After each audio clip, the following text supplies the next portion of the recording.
tonight. Amen. Just so that you know, it really is about 11:40. Amen. It really is about 11:40, 11:45. When the children sing, amen, y'all get out early. All right. Amen, somebody. Amen. All right. Thank you, Brother Ramar. Thank you. Talk back to me. Amen. Amen. Y'all getting out early. So we're going to follow their lead. Amen. We're going to follow their lead. Amen. To get you out in a timely manner in about 23 minutes. Amen. 23. You've been in the parking lot at 12:15. Amen. You've been in the parking lot at 12:15. Somebody ought to say amen. Amen. Amen. Because I know you are. You're getting your praise. You gave him praise. Know that God is good. And it don't take long to give him praise. Sometimes some folks walked in shouting. Amen. Because when you think about the goodness of God, you don't need nobody else to crank you up and poke you or prod you. There's some folks here today, I know you just think about the goodness of God. And all that he's done for you. You can smile when nobody else is smiling. You can shout when you don't feel like shouting. Some say you can run when nobody else is chasing you. So it don't take long when you know that God has been good to you, and you know that you're not worthy of his grace or mercy, but yet he's brought you a mighty long way. And so just want to encourage you today, out this very familiar text, Mark chapter 9, verses 17 through 24. And most Bible readers, Sister Smith, y'all know the story.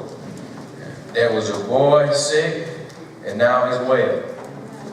That's the text. All right. Mark chapter 9, verses 17 through 24. Amen. And since it is early, amen, we got time to read the verses today. 17 says, a man in the crowd answered, Teacher, I brought you my son, who is possessed by a spirit that has robbed him of speech. Whenever it seizes him, it throws him to the ground. He foams at the mouth, gnashes his teeth, and becomes rigid. And I asked your disciples to drive out the spirit, but they could not. You unbelieving generations, Jesus replied, how long shall I stay with you? How long shall I put up with you? Bring the boy to me. So they brought him. When the spirit saw Jesus, it immediately threw the boy into a convulsion. He fell to the ground and rolled around, foaming at the mouth. Jesus asked the boy's father, how long has he been like this? From childhood, he answered. It has often thrown him to fire and water to kill him. But if you can do anything, take pity on us and help us. Jesus said, if you can, said Jesus, everything is possible to him who believes. Verse 24 says, immediately the boy's father exclaimed, I do believe. Help me overcome my belief. You may be seated.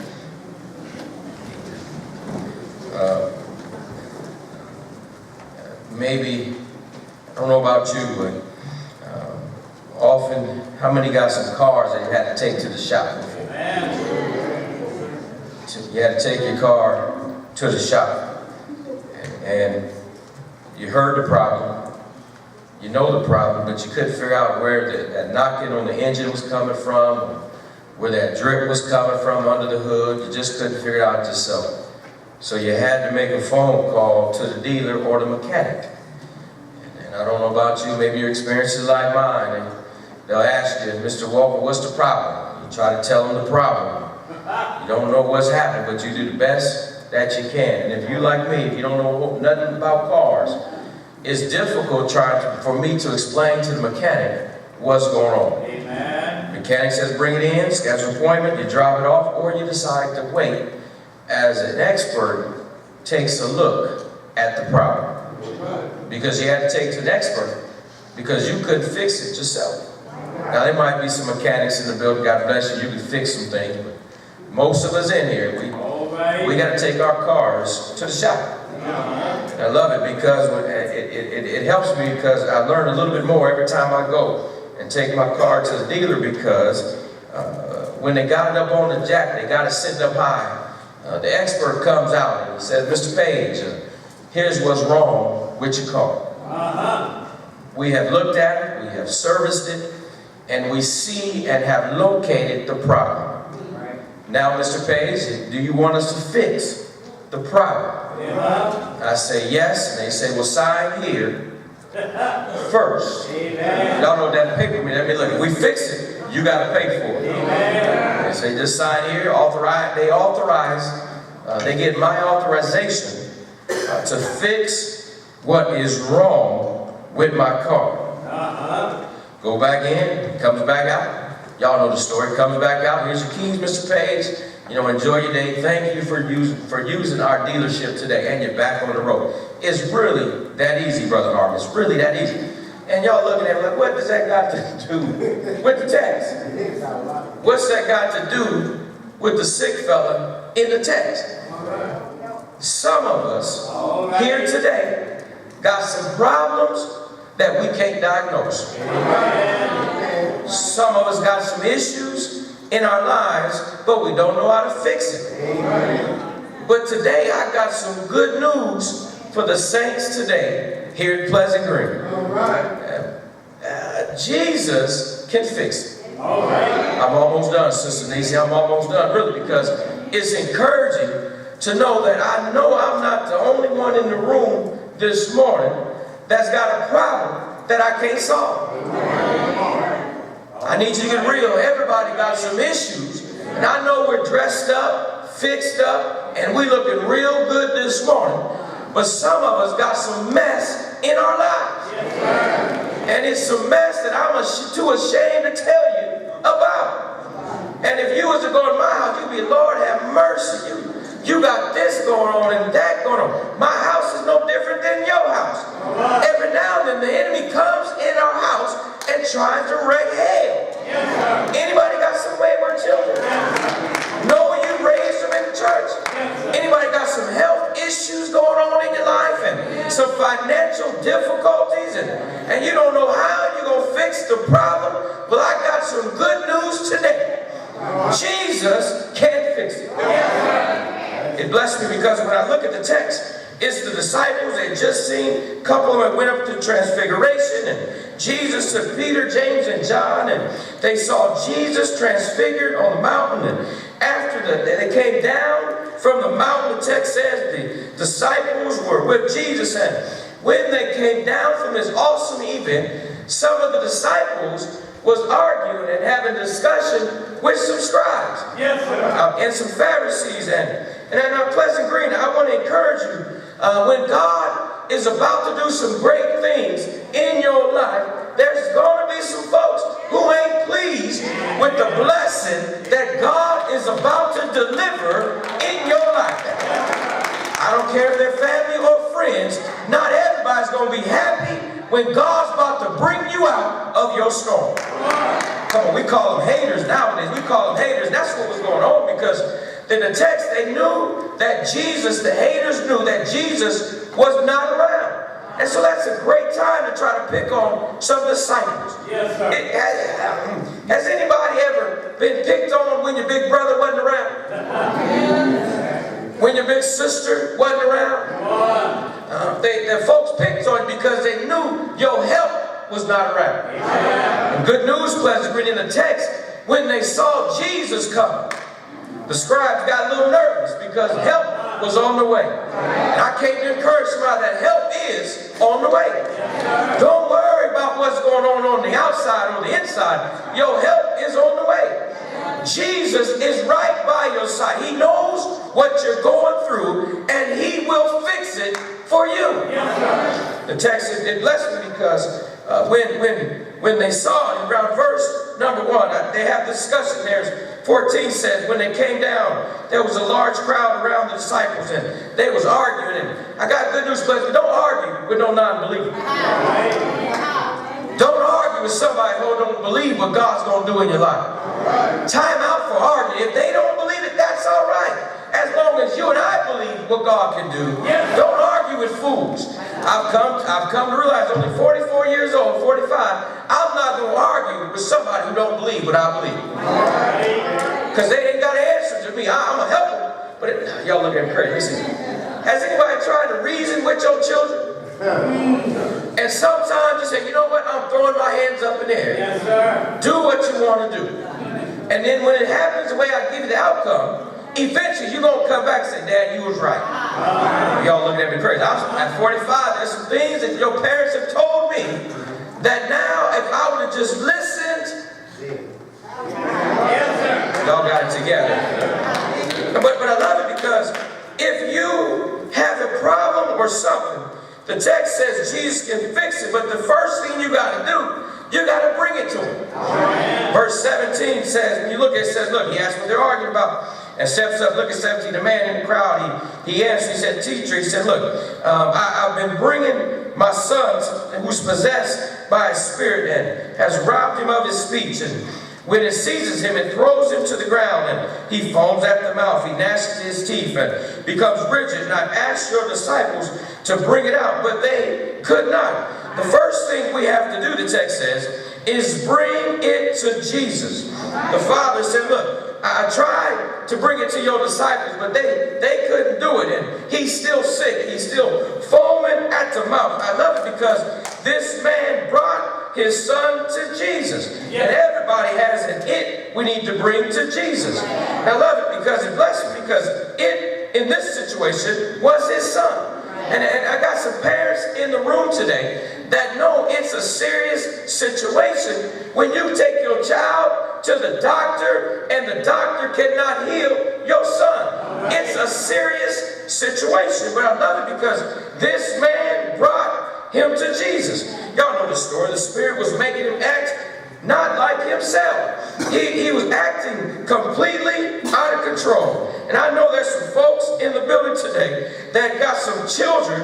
Every now and then they're acting out of control. The text said he foamed at the mouth, he gnashed his teeth, and then the Spirit will try to allow him to kill himself by throwing himself in fire or even in some water. And it's encouraging because every now and then you and I, if we're not careful, we got to bring our situation and circumstances to Jesus. Somebody said, well, preacher, I'm not foaming at the mouth. I don't know what this text has to do with me. I'm not gnashing of my teeth, and I'm not jumping into no fire. I'm not crazy, Reverend. That's not me in the text. Well, let's all jump in the text because all of us got some its in our lives. Its make us turn away from Jesus. Everybody, my Bible says, all have sinned and come short of the glory of God. Everybody got an it in their life. The only one that don't got an issue or it is Jesus because he's perfect and holy and righteous. But truth be told, everybody got an it in their life. Everybody comes up with a problem every now and then that there's some things you and I cannot handle. You're looking at me crazy. We got some its in our family. We got some wayward children. We got some crazy uncles. We got some lying daddies and some crazy mamas. Everybody's got an it in their family. Folks who are not living according to the will of God. We got its. We got some friends that are its. Our husband, our wife. Every now and then we got to bring our problem to Jesus. And the good news, when you bring it, he will take care of it. The text says, I don't know what your it is. Maybe your it is lying, cheating, and backbiting, and fussing. And y'all ain't saying amen like y'all ain't got no problem. Lying and cussing and alcoholism and fornication and pornography. Whatever your it is, God can fix it for you. Is there anybody in the building that has been fixed by the Master? Is there anybody that had an issue in the past and now he's fixed your problem? Is there any ex-liars in the middle? Say, brother, I used to lie all the time. But thanks be to God, I don't lie as much as I used to lie. Do I got some cheaters in the building? Cheat everybody out of everything. But thanks be to God, you turned it over. Now you don't cheat everybody like you used to cheat everybody. The text says he brought it to Jesus. I love it because David brought and forgiveness. Moses brought his stuttering problem to God. Paul brought his thorn to God. The woman with the issue of blood brought her sickness to God. Zacchaeus, he brought his whole household to God. All I'm trying to say, if you want Jesus to fix it, first you got to bring it to him. Don't hold on to it, Pleasant Green. Bring it to Jesus. The text says, not only did he bring his son, he had a conversation, but also he had a conversation with Jesus. And so if you know he's going to fix it, you got to believe that he will. Amen. The text says, look at the text in 19. The man had brought his man, he was talking bad about the disciples, y'all. He said, look, I asked your disciples to drive out the spirit, but they could not. Jesus said, you unbelieving generation, how long has he been with you? And how long shall I put up with you? And bring the boy to me.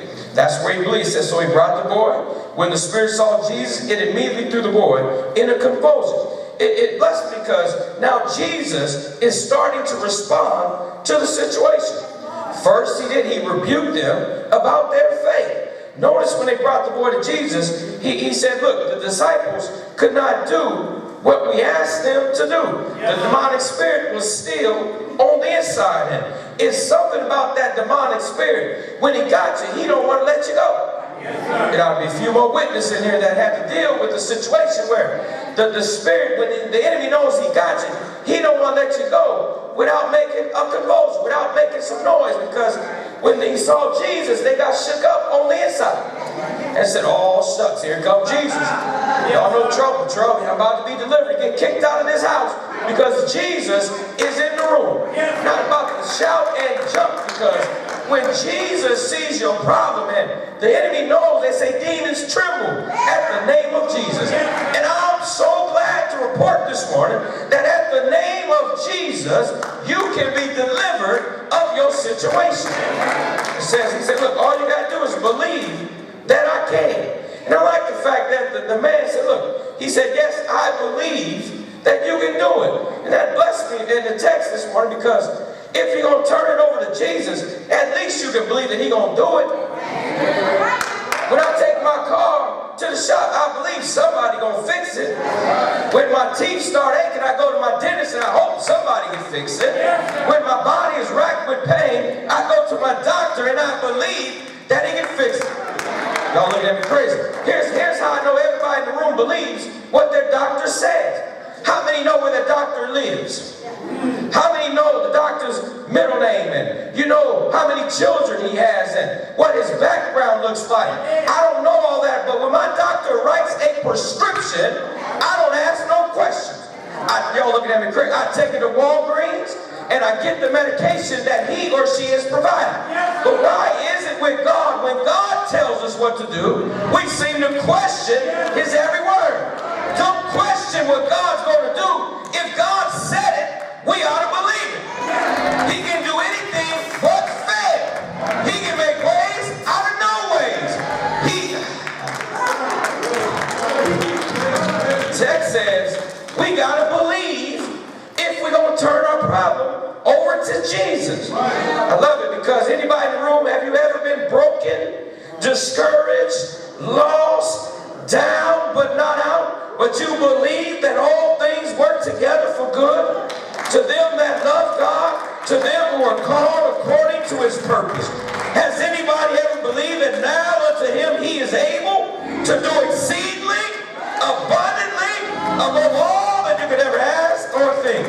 Does anybody believe in Jesus? Does anybody believe in his word? I love it because it blessed me. The man said, look, he said, look, if you believe I can do what I said I can do. Not only did the text say that the man believed, and then he goes on to say, look, Jesus said, okay, I'll fix it, but you got to bring it to me. Then you got to believe that I can. But then lastly, let me leave, my time's up. And when you're turning it over to Jesus, good news is you and I are better afterwards. You and I are better after we bring it to Jesus. As the text said, look, Jesus said, look, how long has your son been like this? He said, from childhood. And then he gets to verse number 4, he said, if you can. And he said, everything is possible for whom that believes. And 24, here it comes. Immediately the boy's father exclaimed, I do. I believe. Help me overcome my unbelief. And then he said, 23, when Jesus saw the crowd running, he rebuked the impure spirit. You deaf and mute spirit, I command you, come out of him and never enter him again. It said the spirit shrieked and convulsed violently and came out. And it said, look, the boy looked so much like a corpse that many said he is dead. But Jesus, here we go, Jesus took him by the hand, lifted him up to his feet, and he stood up. I love it because now the boy is better after Jesus dealt with him. And I'm done Pleasant Green, but know that when you turn it over to Jesus, you will be better after the conversation. You will be better after you give it back to him. Jesus dealt with the demonic spirit. He spoke to the spirit, and the spirit came out of him. I love it because when he speaks, men live, and speaks, men die. And then he told the spirit, look, don't you come back no more. Oh, y'all, I'm a jump. I love it because not only did he clean him up, he told the spirit, look, that's my child. Don't you come back in this house no more. I'm about to get excited. Anybody know what I'm talking about? Has Jesus ever dealt with a problem and cured you of that disease and said, look, don't you come back in this house no more? I'm about to get real excited because when I think about what Jesus can do, that when we give it to him, he has a way of speaking to our problems and sending our problems on the way. Has he got, let me take a survey. Has he got rid of some bad relationships in the building? Anybody got rid of a bad spouse or husband or boyfriend or girlfriend or a situation where it has not came back in your house no more? Text says he was better. He looked bad before he met Jesus. He was dead before he met you. Now he's alive. Can you imagine what the little boy is going through right now? He was nasty. He was doing bad things. But now, because he's cleaned up on the inside, he's got the Spirit working on the inside. Now, if he was here this morning, because in 17, he was possessed by a demonic spirit. But thanks be to God. Look at verse 27. He was saved by the Savior.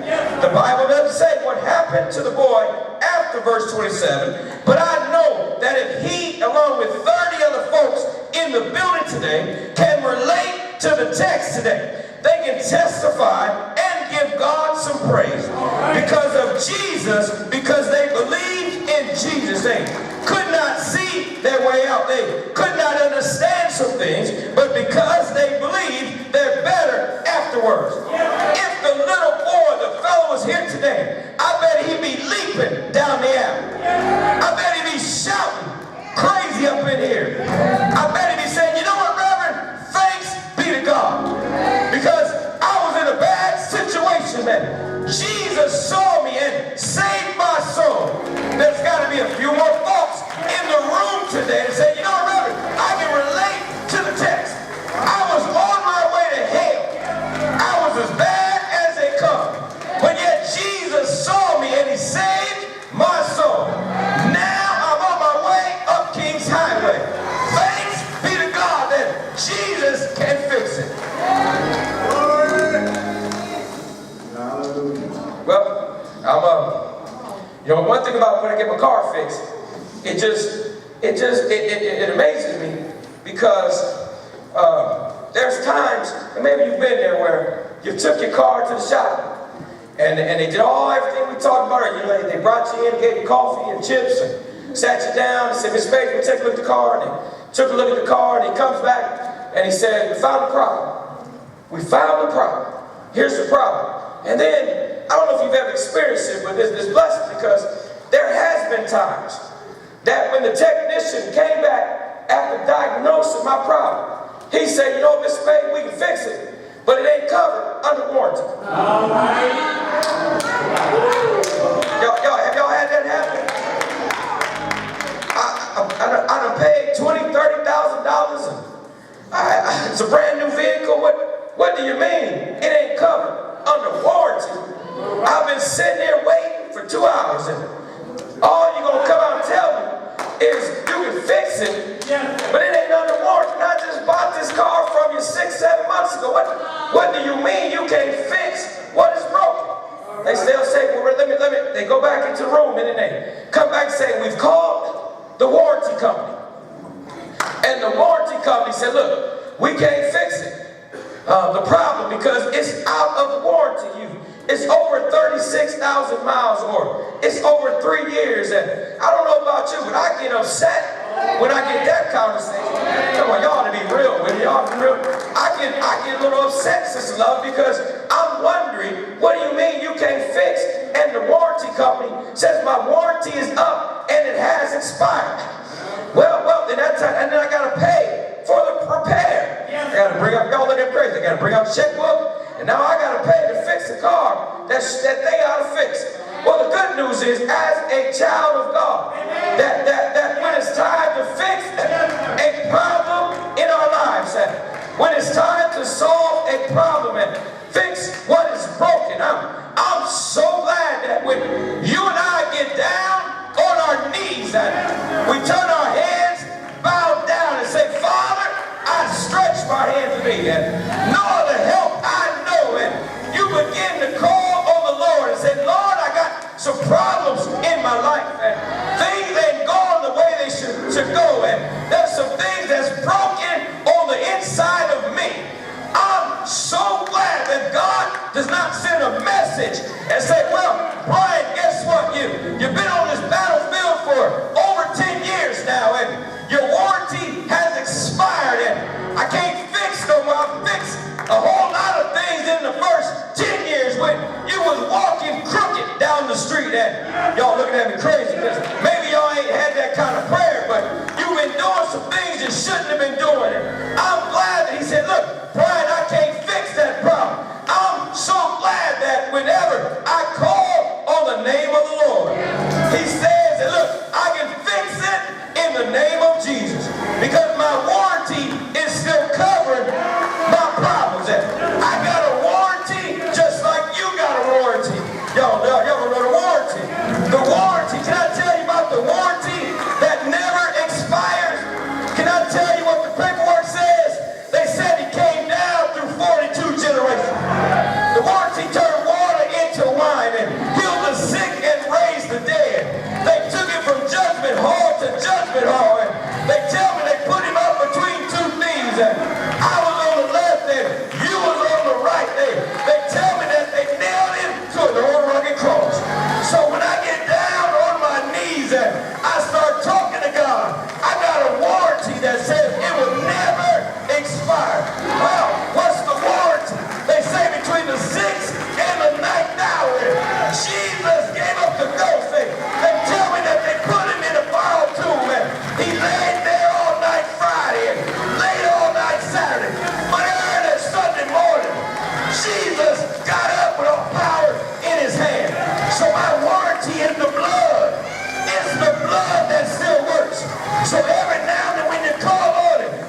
you, you got to give him praise. No matter if they talk about you and love you, you still got to give him praise. Whether you're sick, you got to give him praise. Broke, you got to give him praise. Hurt, you still got to give him praise. Why? Because God is worthy. Yeah! Yeah!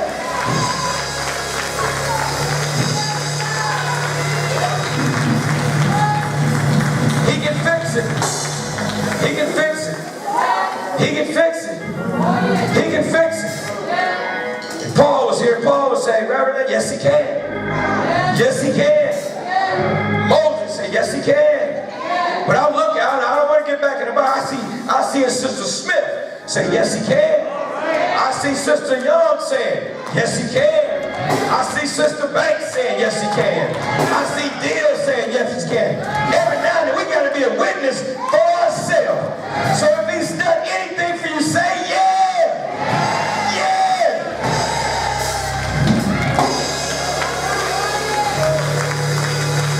See,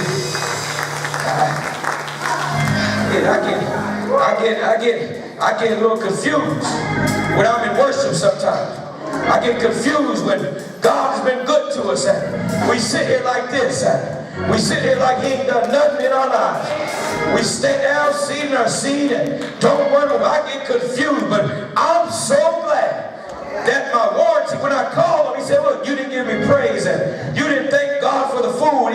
Yet he looks beyond all my faults and my shortcomings, and every now and then I miss the mark, Pleasant Green, but thanks be to God.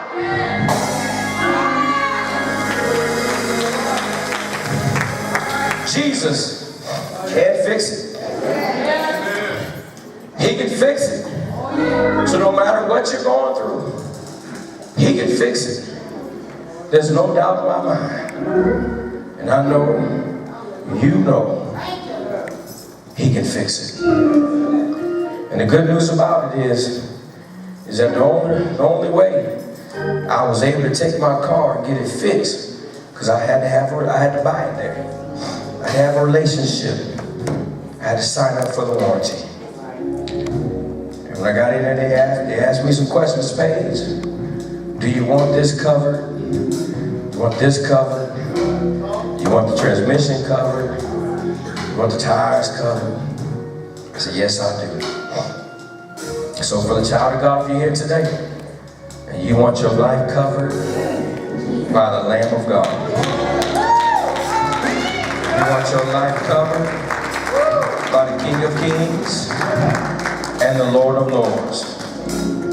If you want your life covered by the Waymaker, the Alpha and the Omega, the beginning and the end. If you want your life covered today, come accept Christ as your Lord and Savior.